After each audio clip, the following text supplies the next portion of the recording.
우선 26년간 검사였고 정치 경험이 전무한 윤석열 전 검사가 대통령이 되었습니다.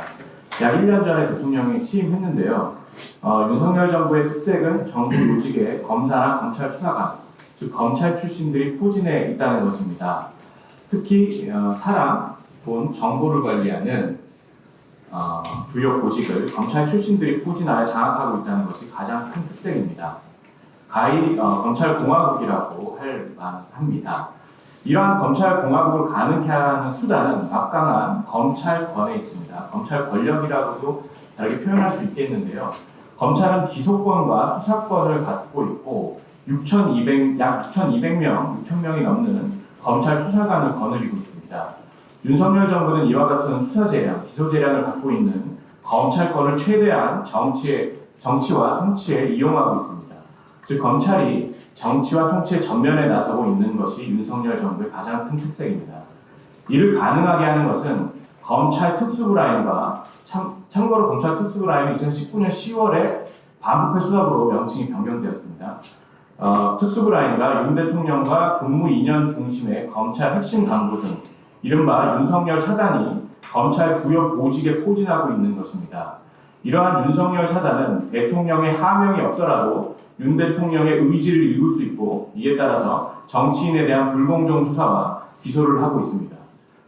지난 정권 인사도 마찬가지고요. 아시다시피 한동훈 법무부 장관, 이원석 검찰총장, 송경호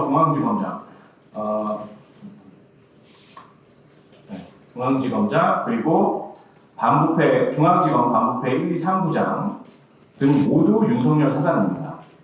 대통령과 검찰 주요 보직을 꿰차고 있는 윤석열 사단이 수사를 통하여 정적 제거를 지속적으로 시도하고 있는 것입니다.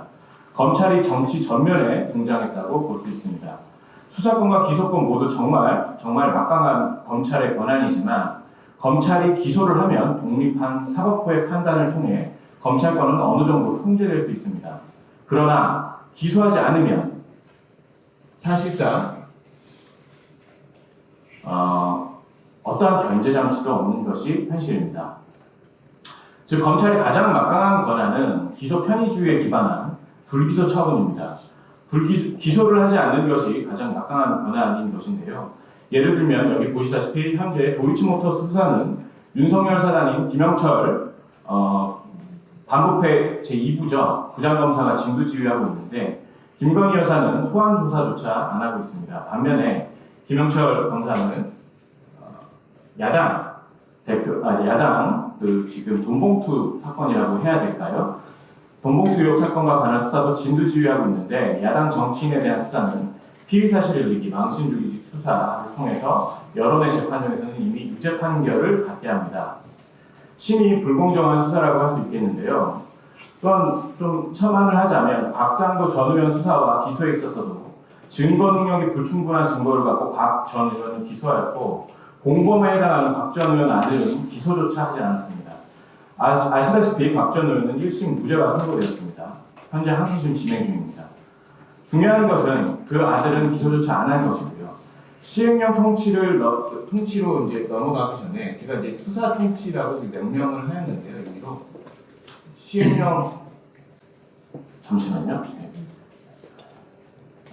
시행령 통치로 넘어가기 전에 이와 같은 검찰이 정치 전면에 나설 수 있는 이유는 우선 유기적인 좀 분석이 필요하겠는데요. 인적으로는 말씀드렸던 것처럼 윤석열 사단의 검찰 주요 보직을 차지한 것을 볼 수 있겠습니다.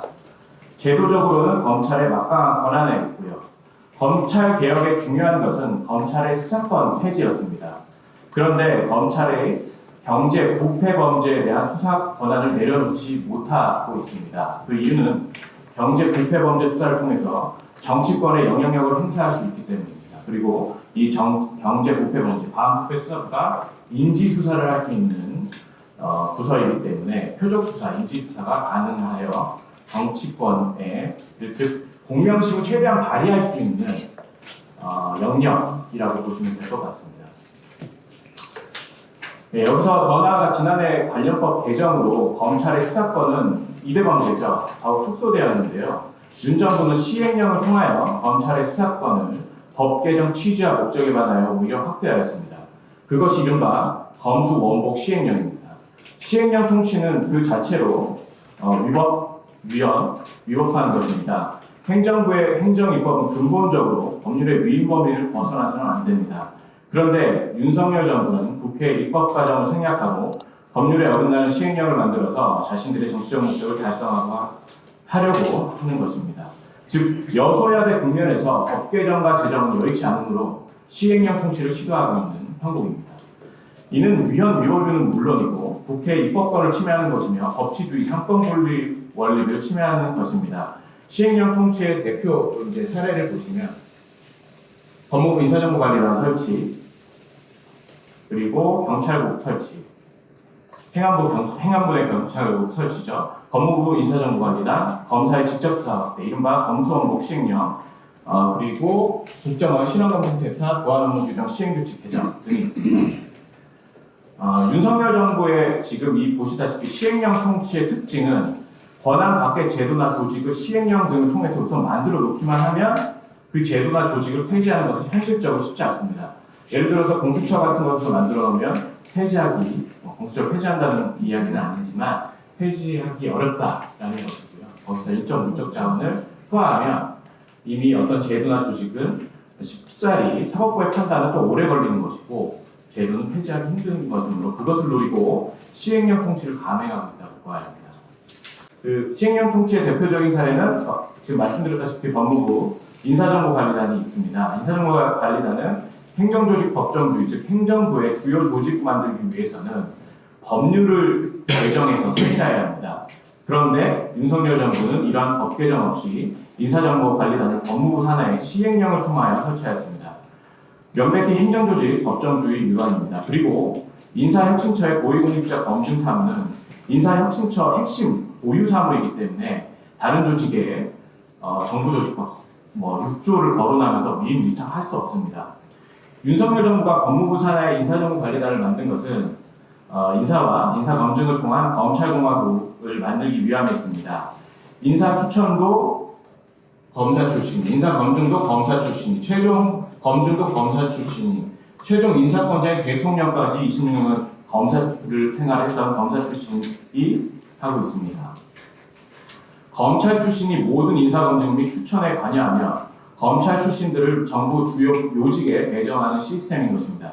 즉 검찰이 모든 인사에 관여하고 검찰이 주요 보직을 차지하는 구조인 것입니다. 이것이 바로 검찰공화국입니다. 다음으로 짧게 검찰공화국의 조력자들에 대해서 살펴보겠습니다. 조력자는 경찰, 감사원, 공수처, 국정원 살펴보겠는데요. 경찰은 행안부 내 경찰국 설치로 인해서 총경 이상 경찰 고위직에 대해서 정부, 명확히 말하면 행안부 장관일 텐데요. 정부가 실질적 인사권을 장악해서 경찰의 정치적 중립성을 무력화시켰습니다. 즉 공무원 사회에서 인사권은 가장 중요한 것인데 이 인사권을 통해 경찰을 장악했다고 판단하고 무방합니다. 감사원의 경우에는 대표적으로 서해공무원 피격 사건이라고 하죠. 이 사건만 보더라도 감사위원회를 패싱한 위법한 감사 착수를 하였고 위법한 감사 결과를 공표까지 하였습니다. 이에 대해서 감사 자료를 검찰에 수사 의뢰하여 검찰에 주도권을 주었고 검찰이 전 정권 인사들에 대한 수사를 하게 하여 검찰이 정치적 면에 다시 등장하게 조력을 하였습니다. 공수처는 검사 정원도 채우지 못하고 있는 실정이고요. 검찰을 전혀 견제하고 있지 못하고 있기 때문에 아무것도 하지 않는 것 자체가 검찰공화국에 조력하고 있는 것입니다. 국정원, 경찰, 검찰이 함께 대공 합수단을 출범시켰는데요. 공안정국을 조성하고 있고 옷을 깔맞춤으로 맞춰 입고 지금 공안정국을 조성하고 있습니다. 이에 더해서 내년 1월부터 대공수사권이 경찰로 이관되는데 국정원은 대공 합수단이 경찰, 검찰 네트워크를 이용해서 국내 수사에 얼마든지 개입할 수 있는 것입니다. 즉 대공 수사권이 폐지된다고 하더라도 국정원이 경찰 네트워크와 검찰 그리고 대공 합수단을 통해서 충분히 국내 수사에 관여할 수 있는 형국이 있다는 것입니다. 마지막으로 말씀드리고 싶은 것은요. 이렇듯이 검찰공화국은 사실 마지막 말씀드리기 전에 이 각각 주제들이 15분, 20분, 30분 발제를 해야 될 주제들인데요. 제가 지금 빠르게 말하고 좀 너무 요약해서 말하는 바람에 중요한 내용이 좀 생략된 부분이 많은 것 같습니다. 그럼에도 불구하고 잘 정리를 해보겠습니다. 예, 검찰공화국은 검찰 출신이 행정부 주요 보직을 차지하고 검찰 출신이 주요 보직 인사들에 대한 인사 검증, 추천을 하며 검찰 출신 대통령이 제도적으로는 막강한 검찰 권한을 이용하여 인적으로는 검찰 주요 보직을 차지하고 있는 윤석열 차관을 이용해서 검찰이 정치에 전면적으로 등장하게 하는 것입니다. 즉 검찰 정치, 이전에는 정치 검찰, 검찰이 좀 소극적으로 정치권 수사에 편가르기식 수사, 표적 수사 등을 해서 정치에 개입했다면 이번에는 검찰이 전면적으로 주인공이 등장한 검찰 정치 또는 검사 정치가 가능하게 하는 것이 윤석열 정부의 검찰공화국의 특징이라고 할 수 있겠습니다. 이상으로 발제 마치겠습니다.